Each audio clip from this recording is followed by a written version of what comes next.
Yes, hello, that's right. It's Joe here for Joyrider TV. And yes, that's right. This is the Hobie 16 Bad Boy 95. And yes, that's right. I'm going to show you everything that you need to fit a furling spinnaker to your Hobie 16. Okay, so here is what we are going to need. Starting off on the right here, the halyard for the spinnaker needs to be a very high quality, better rope than this in fact. This is 13.5 meters long. It needs to have a Dyneema core, 5mm, and coated with a Dyneema core. So absolutely as low stretch as we can possibly find. Then we've got the spinnaker sheets for trimming the sail, 14 meters. I'm using an 8mm Mathioli Swift cord for this. And then we've got the actual furler itself. The furler is from Allen. It's the Allen Endless Furler, and I've already spliced in the endless furling line. The total length of this loop is 4 meters 10, which actually meant that this was about 10 meters long before doing the splice. This rope, this is a 5mm rope, but this one has got a spliceable polyester core. On this endless splice on the furler, we're going to splice onto there as well a small block, and attach that small block. We've got 1 meter of 5mm shot cord, and this is going onto a hook, and this is just going to hold it nice and tidy. Okay, then moving on, we're going to need the swivel for the top of the sail. Again, from Allen, check the link. Then also from Allen, we've got the blocks for the spinnaker sheets. These are the 45mm auto ratchet 45s. That means the ratchet engages when it's under pressure, much better for jibing and rolling the spinnaker. Then, continuing, we're going to need a few bits of rope. This one is for the strop at the top of the mast. All of these bits of rope, I would go for 1 meter to start with, and then you can trim off the excess afterwards. For holding the pole up, another rope, 1 meter. This should be of a high quality, 1 meter with a Dyneema core. But if you've got the choice, this is 4mm, not 5. And then the rope for the top of the halyard with the roller on it, I'm using a 20mm dynamic roller from Allen for the top of the halyard.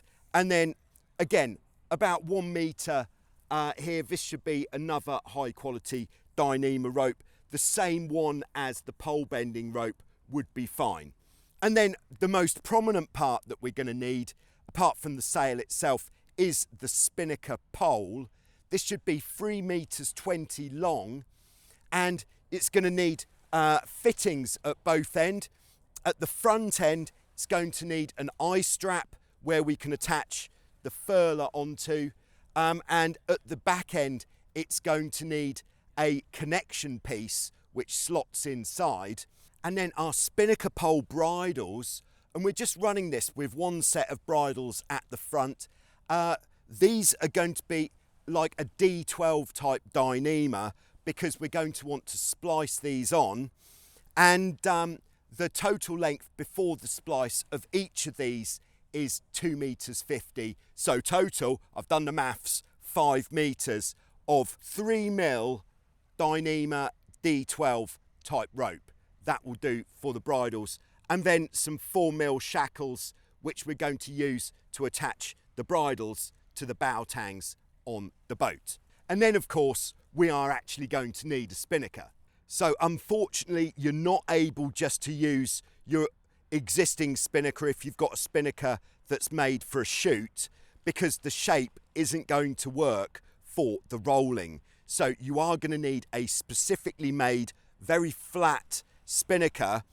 The one that I'm using is, of course, from Whirlwind Sails, San Diego, USA. The luff length on here is 7 meters 50, and that is the only dimension that we need to know about, because that is going to influence the height of the spinnaker pole. Okay, so this is what is going on at the top of the mast. We'll just take a measurement here. So we're going to need a fitting on the mast. Again, if you've got a slightly newer boat, you may already have a fitting here, but this needs to be where the rope is actually going to tie on 50 centimetres from the top of the mast. If you are putting fittings onto your mast, just make sure that you're doing a good job sealing it so that it won't leak. Okay, next it's commitment time, because we need to drill 2 holes, 5mm in each side of the mast, and these need to be quite accurately done so they go into the track but not into the actual hollow cavity of the mast. And then our rope, I'm not going to do this again because it's a really fiddly job. The rope goes in and then you have to fish it out of the second hole, and as you can see, I've tied a knot in there. And then we do the same on the other side, making sure that our end result is this rope to be pretty tight. And what this does is makes it so that when the spinnaker is pulling from the top, it's not affecting the mast rotation, so the pull is coming from further down the mast. And the measurement for this one is this rope needs to end up 1 metre 8 centimetres, 108 from the top of the mast. With the coated Dyneema, I've just tied it on using a bowline, but I've gone round here double so it doesn't slide through here, which could wear over time. And then the rope comes inside this strop, and then we need to tie the block end. Here's actually an Allen 30 block that I've been using. We need to tie this so it's as high up as possible, so that when it's tied, the top end of that block is up against where the rope is going to sit. Before we put the mast up we're going to take our spinnaker halyard rope, put it through the block, and we're just going to take both ends of it down and tie them off on the cleat, which would normally be for the main halyard. We're just going to pin this onto the fitting there. And this fitting here is just riveted on, so the old rivets for the mast base taken out, this one rivets on using the same holes that are already there. There we go. I've got my pole hold up rope, and I'm just going to tie one end of that on to the bridle there using a bowline with a decent tail so that we know that it's not going to come untied. And then to start with, I'm just putting it around the pole. It's going to be quite loose, but that's just going to make it easier to put the bridles on. Okay, so with the bridles, just taking the end with the shackle. So the bridles are just going to be shackled on to the bow tangs. Now, you could argue, what about putting them on the bridle wire? The bow tangs are just a bit stronger,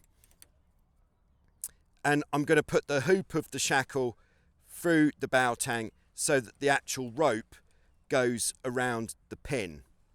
Okay, before we tension up the bowsprit, we need to get the rig tension on the boat, otherwise we don't really know how much we need to tension it up. So we're going to put the jib up. So I'm just going to pull the rope through here, go around the pole, and then hook it on the other side. Okay, so that is a good starting point. And because I've already had this set up, the pole bridles are already tight. The pole bridles have been made to be exactly the same length. This is very important. And we've started off by going through the eye here. The order of which I did things was I spliced these eyes on first, both exactly the same size, using a locking Brummel splice. I bolted on the inside of the eye strap, slid the loops over the end, and then bolted on the other end. And then for the boat end of the bridle, it's a very simple method to make it adjustable, where it's like a snake eating its own tail.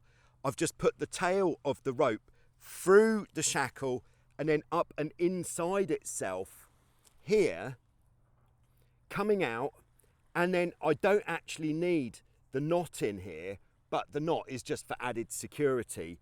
And it means if you loosen this off, you can adjust it outwards or inwards. It's completely adjustable. But my starting point from the eye strap to the shackle pin at the other end, 55 centimeters as a starting point, or for me, that's a finishing point. To determine the height of the poles so that we know that we're going to be able to get the right luff tension on the spinnaker, we just need to measure the distance between the end of the pole and the block at the top of the mast. So before we can measure the distance, I'm going to attach the swivel to the halyard. Okay, and then so we don't lose any space at the top, because if we tied a bowline, we'd lose a bit of space. So we're not going to do that. I'm going to use a lazy kite surfer knot. So tying a thumb knot in the end, and then basically doing that again, but onto itself. And by tying it on that way, it means we're not losing any space at the top of the swivel.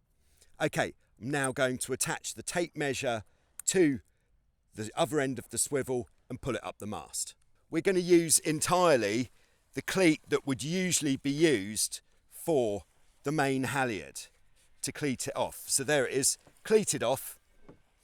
Okay, so before we take the measurement, we need to attach our furling drum to the end of the pole. I'm coming in at 790, which gives us 40 centimeters extra.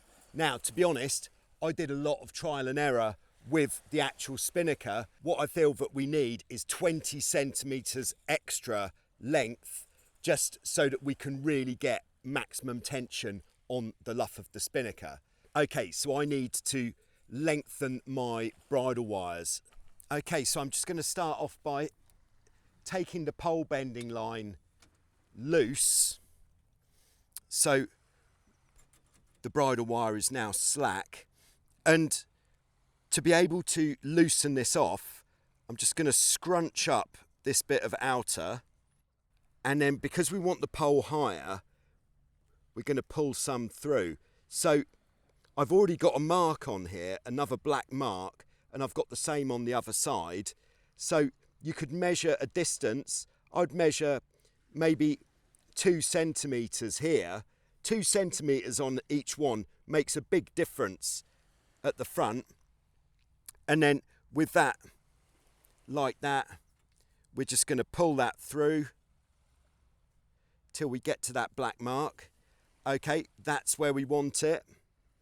And then we'll de-scrunch the outer. So I'm just going to pull that back to tighten her up. You'll note I have got a knot in the end to make sure that it's not possible for all of this to go through here and we lose it, meaning that we'd have to splice it again. And then for security, we're then just going to tie a quick release knot in the end. That's all we need. Okay, and now we'll do the other side. Now they've both been adjusted the same amount, so now I can just pull the pole bending line back on. This is where the convenience of the hook really comes in, and I can hook him back on, and it's not as tight as it was because we've lengthened these. So what I'm actually going to do is take a full turn around the pole and then hook it on 770 to the pin. That gives us our 20 centimetres that we needed. So before I put the spinnaker up, I'm just going to route the endless furling line. So this is going to come back, making sure that it's not twisted at all. And then I'm putting this over the top of the jib traveller ropes so that it is as easy to use as possible. And then I'm just going to hook that on loosely, and then the hook is going to go down through the hole in the middle of the trampoline lacing strip. Okay, so we can now attach the tack of the spinnaker onto the furling drum. We know it's the tack because it's the corner which has got the sailmaker's logo and it's got the thick rope running up inside. Okay, so we're also going to attach the spinnaker sheets before hoisting the sail. Now I've spliced in a strop exactly halfway along the sheet, and this just means you don't end up with a knot at the clew. Now if you're not too worried, what you could do is pass the spinnaker sheets through double and then take it like a lark's head in on itself.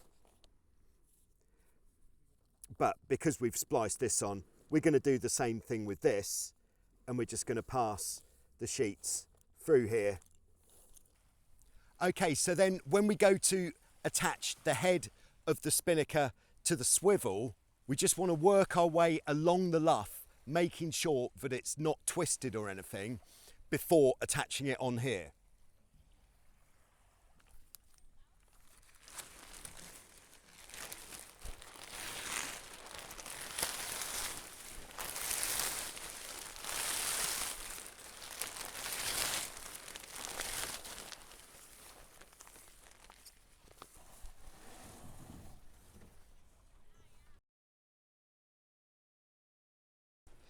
So when the spinnaker's up, we want to have as much tension as we can in the luff. But we're just going to do it, not putting any extra purchase in here, but we're just going to pull it so that it really is as tight as possible. This is why it's important that the halyard can't stretch, because we do need to have a straight luff on the spinnaker. All right, we'll then get rid of the halyard. Okay, so the final part here is we just need to set the tension in the luff line of the spinnaker. This is pretty important because if it's not tight enough, the sail's not going to fly correctly and it's definitely not going to furl correctly. So we've got it completely loose. We're just taking up the slack, but no tension. And then I'm just going to pull it on two of my fingers, which is about 6 or 7 centimetres, holding them next to the sail. There we go. That's the spot. And there I can see the front edge is just starting to get a little fold in it. And you can definitely feel the tension there. So then I'm just going to tie that off. Okay, so the final part is to thread the spinnaker sheets. So coming directly from the sail, it's just going to go through the auto ratchet in the direction that the arrow shows. And what we can do is we see that no ratchet if there's no load, but if we put it under load, the ratchet engages. Okay, and then just going to pull that through a bit, and the other end of that I'm just going to throw across the boat. Okay, and there's two ways that we could do this. One way would be to tie the spinnaker sheets together in the middle of the trampoline, but I find this quite messy. So instead, I've routed a piece of shock cord underneath the trampoline, up round the dolphin striker and to the same corner on the other side. I'm just going to put a thumb knot in the spinnaker sheet and then take this and I'm just going to put this on here using the lark's head method. And what that does is that holds the spinnaker sheets in a really tidy fashion when they're not being used. And it means that you always know where they are. We can just check the sheeting.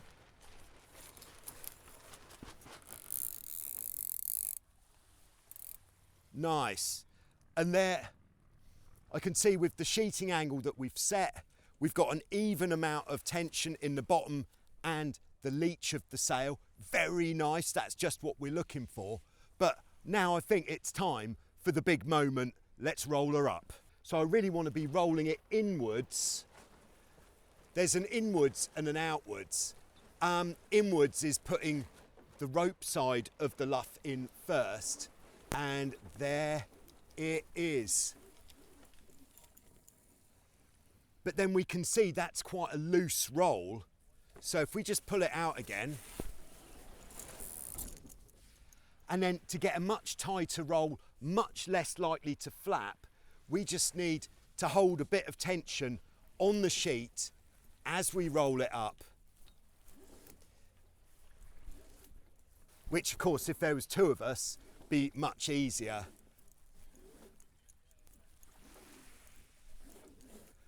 And then we're going to keep pulling it in until we've taken up all the slack off the sheet. And then there it is. Very satisfactory, a good tight roll all the way up. So as we did in the strong wind testing video, we know that that's not going to come unrolled or start flapping. And we can see this method with the sheets, when it's finished, it leaves them very tidy and you're going to know exactly where to find them every time. So there we go. Thanks very much. I hope this has been informative, useful, and perhaps even slightly entertaining. If you want to get hold of a spinnaker for your boat, yes, I can highly recommend the Whirlwind Spinnaker for a furling system. Okay, thanks very much for watching, and I'll see you soon with some more on Joyrider TV.